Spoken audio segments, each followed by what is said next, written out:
বন্ধুরা আজকে আমরা জানবো যে এনুমারেশন ফর্মটি সঠিকভাবে জমা পড়েছে কিনা সেটা দেখার জন্য আমাদের প্রথমে আমাদের ইসিআই এর যে অফিসিয়াল ওয়েবসাইট সেখানে ঢুকতে হবে, সেখানে সাইন ইন করতে হবে। সাইন ইন করার সময় আমাদের একটি জিনিস লক্ষ্য রাখতে হবে যে আমাদের ভোটার কার্ডটি সঙ্গে মোবাইলের লিঙ্ক আছে কিনা। সেই ভোটার কার্ডের সঙ্গে মোবাইলের লিঙ্ক যদি না থাকে তাহলে আমাদের সাইন আপ করতে একটু সমস্যা হবে। তো আমরা সেখানে প্রথমে দেখে নেব যে ভোটারের সঙ্গে মোবাইলের লিঙ্ক আছে কিনা। সেটা আমরা কোথায় গেলে দেখতে পাবো সেটি আমি মোবাইলের সাহায্যে তোমাদের দেখিয়ে দিচ্ছি। তোমরা বাড়িতে বসেই দেখে নিতে পারবে যে তোমাদের ভোটার কার্ডের সঙ্গে মোবাইলের লিঙ্ক আছে কি নেই। তো চলো বন্ধুরা সরাসরি সেই ডিসপ্লেতে যাই।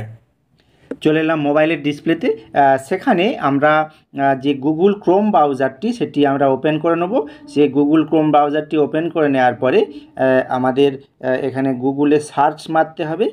গুগলে কি সার্চ মারবো? গুগলে সার্চ মারবো ভোটার পোর্টাল। ভোটার পোর্টাল যে অপশানটি আছে সেই ভোটার পোর্টালটি আমাদের সার্চ করে দেখতে হবে।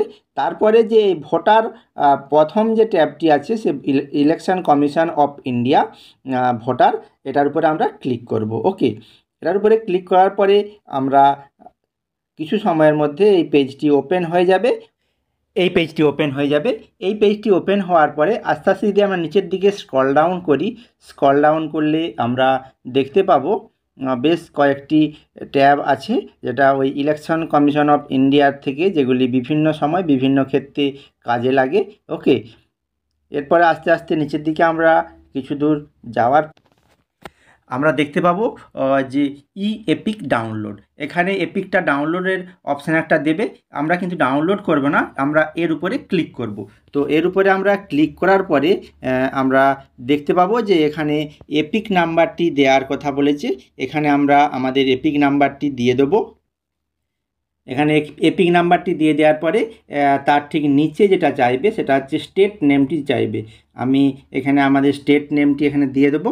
ওকে, তো স্টেট নেমটি দেওয়ার পরে যে সার্চ অপশান একটি আসবে, সেই সার্চ অপশানে আমরা ক্লিক করব। সার্চ অপশানে ক্লিক করার পরে আমরা এখানে দেখতে পাবো যে এখানে এপিক নাম্বার, নাম, সেই সাথে তার রিলেটিভের নেম, স্টেট এবং কোন বিধানসভার অন্তর্গত সেটি পরপর এখানে দেবে। এবার তারপরে তার নিচে দেখো, তার নিচের দিকে তাকালে আমরা দেখতে পাবো যে your mobile is not register in e roll, অর্থাৎ আমার এই ভোটার কার্ডের সঙ্গে মোবাইল নাম্বারটি রোল নেই। অতএব আমরা এখান থেকে বুঝে যেতে পারবো যে আমাদের মোবাইল নাম্বারটির সঙ্গে ভোটার লিস্টের রোল নেই। সেই জন্য আমাদের কিভাবে এই মোবাইল নাম্বারটি ভোটার কার্ডের সঙ্গে লিঙ্ক করব সেটি আমি পরবর্তী ভিডিওতে নিয়ে আসবো। অবশ্যই তোমরা পরবর্তী ভিডিও দেখতে থাকো। তো বন্ধুরা এইভাবে আমরা আমাদের ভোটার কার্ডের সঙ্গে মোবাইলের লিঙ্ক আছে কিনা সেটা সহজে আমরা জেনে নিতে পারবো। যদি লিঙ্ক না করা থাকে তাহলে আমরা লিঙ্ক অবশ্যই করিয়ে